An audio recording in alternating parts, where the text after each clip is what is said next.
accretion rate give rise to an X-ray luminosities of the order of 2 to 33, 10 to the 33 erg per second. And the story could stop here. This is a quiescent black hole. However, there is something interesting and intriguing. Several past X-ray observations of the molecular clouds situated on the east and the west of the galactic center, the Sagittarius B complex here and the Sagittarius C complex here, also shown in these images here, are showing results in disagreement with the quiescence of Sagittarius A star. In 1993, Sonny Ive and collaborators used the Ginger telescope to take pictures of the galactic center at different wavebands, at different energies in the X-ray band, from the soft to the hard. In the soft band, they found that the global emission is spherical around around Sagittarius A star, but at harder energies, the shape of the X-ray emission is more elongated along the galactic plane. And this is very strange for a quiescent black hole, because this elongation is in agreement with quantum scattering onto distant clouds, which are actually the Sagittarius B and C complex. Later on, using the RRTP instrument on board of ASCA, as well as the IBIS instrument on board of Integral, several authors looked at the spectra of those galactic clouds, and what they found is that those spectra are pure reflection spectra. They are shining the reprocessed emission from from another source. This emission is shining at the order of 10 to the 35 ergs per second. And nowadays, in the galactic center, there are no sources that bright. So, where are they? If it's shining some reprocessed emission, what is the source? What are the sources? There is a geometrical solution that was proposed by Sonny Ive and collaborators in 1998. Is that Sagittarius B2, the Sagittarius complex, basically B2 cloud, and the Sagittarius C clouds are reflection nebulae, shining the reprocessed emission from a past Sagittarius A star outburst. It means that potentially Sagittarius A star was active in the past. When in the past? We are not exactly sure. We think that during the last 400 years it has been active at least twice. And we don't know the duration of those flares. What we believe is that the outbursts were at least of the order of 10 to the 39 erg per second. The problem with this scenario is that it is very complicated to estimate the duration of the flare and when they occurred, since we rely on the spatial location of the reflector. If they all lie in the same plane, it's very easy, because here you have only projected distance. You don't know exactly if they are farther away from the galactic plane, the plane of the screen here, or behind. And this cannot be probed by X-ray spectroscopy or timing analysis. So we need another way to constrain the location of the clouds to check and verify the hypothesis of the active phase of Sagittarius A star. And to do so, René introduced this concept previously. We need polarimetry. Polarimetry is sensitive to the geometry of the system. And especially in the case that is interesting here, it's scattering-induced polarization, since we are looking at a reflection nebulae. In the case of Thomson scattering, here you have the Thomson scattering phase function, basically the degree of polarization you produced with respect to the scattering angle between the scattering cloud, the source, and the observer. This polarization degree is sensitive to the location of the cloud. For perpendicular scattering between the cloud, here in blue, the source and the observer, you have a maximum degree of polarization. For forward and backward scattering, in green and red, you have minimum polarization. So basically, with this, we can easily probe the 3D location of the clouds. Doing so, we will prove or reject the hypothesis that the galactic center was active in the past, and we will estimate the 3D position of the cloud. This idea was first explored by Trasov, Saniev, and Sazonov in 2002 for Sagittarius B2, this very specific cloud, which is the shiniest. That's why they use this as a target. In the simulation, no observations. They estimated the linear polarization degree as well as the polarization angle, introduced by René before. And in the model, they use a single cloud of 10 parsec radii with a Thomson optical depth of 0.5, neutral solar and dense matter. Of course, they included everything relevant for the calculation, like photoelectric absorption, fluorescent emission, and quantum scattering by bound electrons. And they investigate this model in the soft band from 2 to 8 keV. The cloud was situated at 1 parsec, at 100 parsec from the center, which is this distance here, is the observed projected distance. However, they placed the cloud in 2 different positions, on the plane and 100 parsec further away, with always the same projected distance of 100 parsec. What they have found is summarized here. There are the the first column of result is for the cloud on the galactic plane, and the second column is for the cloud 100 parsec further away. We have the polarization result on the top and the intensity on the bottom, but if we focus on the polarization results, we see that in the case of perpendicular scattering, we have, of course, the highest polarization degree of the order of 90%. The polarization degree is decreasing due to multiple scattering, with some very specific decrease of polarization due to fluorescent emission by different atomic species, which are by nature unpolarized when they emit by fluorescence. You can see that between the two models, the degree of polarization drastically decreases due to basically the angle, which is different between the cloud, the source, and the observer in the two configurations. For both of those results, the polarization angle was found to be normal to the scattering plane. So basically, if Sagittarius B2 is indeed echoing a past Sagittarius A star flare, then soft X-ray polarization is expected to be high, with the electric vector perpendicular to the line connecting the two sources. However, things are not that simple. Back then, they were not aware of what we have detected, which is the diffuse plasma emission toward the galactic center. This plasma emission is due to an unresolved collection of X-ray sources, which are probably supernova remnants, but this is a highly debated subject. What is sure, on the other hand, is that this galactic plasma emission is unpolarized and peaks below 7 keV. So basically, we expect a high dilution below 7 keV in the soft X-ray band. In order to properly produce results, we have to include the plasma dilution. How to do so? We estimate the plasma and the reflected contribution for the two complexes, the Sagittarius B complex, the Sagittarius C complex, by the means of spectral composition. We use the publication by observers, and then to fit the spectra of the clouds to single out the emission due to the reflection of the external source radiation and of the plasma emission. The ratio of the flux in the 4 to 8 keV band, where there is plasma dilution, of the former component with respect to the total flux is what we call the dilution factor. Then we just have to rescale the polarization, and doing so, we find that the dilution in the soft X-ray band is of the order of 50 to 70%, which is very, very high.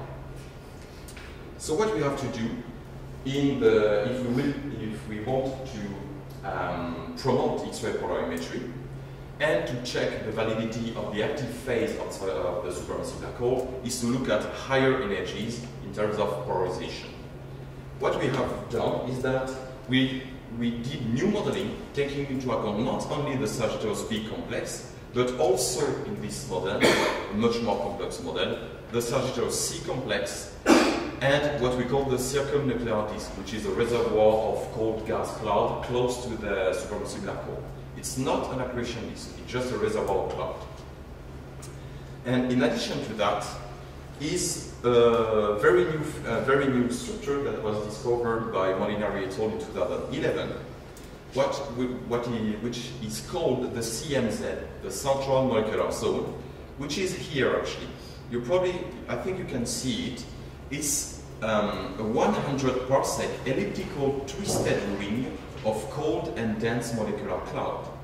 And actually, this peculiar structure that is detected in the infrared band is reminiscent of the dusty tori in AGN, which could be maybe the rooms of the torus that happened to form when the supermassive black hole was active in the past.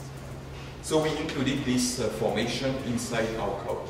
We used code, which was presented by René previously, including, of course, the two reflection nebulae in black. Here you have a view of the galactic center from the top, and here a view from the Earth, from the edge of the system, so from the Earth. We included all the same physics that was included by Charazov, Tsarnaev, and Sazonov, with updated data on the velocity, temperature, and hydrogen column density of the clouds. We used more than 300 clouds to model the CMZ. The CND here, which is surrounding Sagittarius A star, is in red. It's inclined with respect to the galactic plane, as observed, and shifted by the center of the model by about 20 parsecs. Again, all of this comes from the model, from the observations. We did our simulation from the 8 to 35 keV band up to the Compton amp, and we took advantage of the imaging capabilities of Stokes. We then produced the first hard X-ray polarization map of the galactic center with the polarized flux in arbitrary units color-coded here. This is the offset in parsecs with respect to the center of the model. And what we can see is that the CND surrounding the Sagittarius A star is dominating the whole picture in terms of polarized flux. But when we integrate the signal over this very specific region, we find that the degree of polarization is very low, of the order of 1%. This is due to the fact that the clouds are reprocessing the light in a forward way, so basically forward scattering, low polarization degree. But since this is the polarized flux, multiplication of the polarization degree by the total flux, this is why we have a high detection in terms of polarized flux. The two other important features are the two Sagittarius C and B complex in terms of polarized flux, but of course in terms of the polarization degree, which is quite high, up to 50–60%. Finally, the CMZ, this reminiscent picture of the torus, has a very low polarization degree, which is actually spatially dependent and associated with a very low polarized flux. So polarization degree is variable according to its to the location of the cloud of the CMZ and the polarized flux node. All of those, well, for Sagittarius B2 and the C, we have a polarization degree which is normal to the scattering plane, as expected from lower energy simulations. I have here overplotted our results with the infrared map, which is basically here a temperature map of the galactic center, just to illustrate the power of the multi-wavelength approach, with here the polarization degree from X-ray polarimetry overplotted with infrared measurement. Of course, this has been done according to observation and projected distance, but we don't know what is the reality. So in our recent publication, we compute a large grid of parameters in order to test many different parametrization. So basically, in the future, if we get a parameter, we will just have to refer to this table to find a first order idea of the location of the clouds. So this is nice, but this is still simulations. And what about the detectability of the polarization in the galactic center? We have seen that from the soft to the hard X-ray band, the Sartorius B, or basically the Sartorius B complex and Sartorius C complex, are the prime candidates. They both have high degrees of polarization, and the highest degree of polarization, the easier it will be to be detected, if of course associated with enough large count rate. But actually, what about the detectability? As said by René, there are no flying X-ray parameters since 1978 with the last OSO 8 mission. We are pushing forward for a new experiment, but let's have a look with a past mission concept first before moving forward. In this example, I will use NHXM, the new hard X-ray mission, which was an M-class satellite proposed to ESA, unfortunately not selected, including a low energy and a medium energy parameter. As you can see, the medium energy parameter was ranging from 6 to 35 keV, which is basically the energy range of the map we computed before. It was done in this ID. The angular resolution of NHXM was of the order of 20 arcseconds, which was at the distance of 80 kiloparsecs, enough to spatially resolve the two reflection nebulae. I will give you an example soon. But basically what we have done is that we computed what we call the minimum detectable polarization, the amount of polarization we can detect at least at a 99% confidence level and a 500 kilosecond observation. Again, polarimetry is photon Henry. That's why we need long observing time. And what we have found that the MDP is of the order of 4%, which is much below that what we expect from the source, from our scenario. So it will be easy. It should be detected. And actually the error on the polarization angle is of the order of 1 degree, which will help us to constrain the real origin of the photon flux. The future of polarization can be, as René said, can be the IXP mission, which is the Imaging X-ray Parameter Explorer, a mission that will be a mission concept that will be proposed to for the next NASA SMEX call. And this mission, which include an imaging parameter, actually 2 imaging parameters, will run in the soft X-ray band. All the missions that will be proposed for the next call, both from ESA and the NASA, will all be soft X-ray parameters. So in order to have an idea of the detectability of the polarization of the galactic center, we have to rerun the modeling, taking into account the plasma emission, which is acting like an unpolarized background. And this is what we have done, and this is a very, very recent result that has been submitted last week. We included in this new modeling the 11 most observed galactic center clouds. So basically, Sartorius B1 and B2 from the Sartorius complex, the C1, C2, C3 cloud, and so on. Basically, all summarized here. This is viewed from the Earth, so basically as here, with the IXP field of view represented here. As you can see, with one field of view, we can probe either the Sartorius B2 or the Sartorius C complex easily. And we ran our Stokes, our numerical code, and this is the result we got for the 11 galactic center clouds. Here is the polarization degree, which is plotted and color-coded. And as you can see, the Sartorius B complex is the highest one in terms of polarization degree, 70%. And then, in order, is the Sartorius B complex, as well as the GO11 minus O11 cloud. So this is the integrated 2 to 8 keV polarization map. From that we estimated the fraction of the reflected flux and the net polarization after dilution. And still, we found out that we should be still able to observe something in the soft X-ray band with a minimum detectable polarization compatible with those 5 sources, with an error on the polarization angle of 3 degrees. However, since we have dilution, it will be more time consuming, and to achieve that we will need a 3 megasecond observation, which is huge.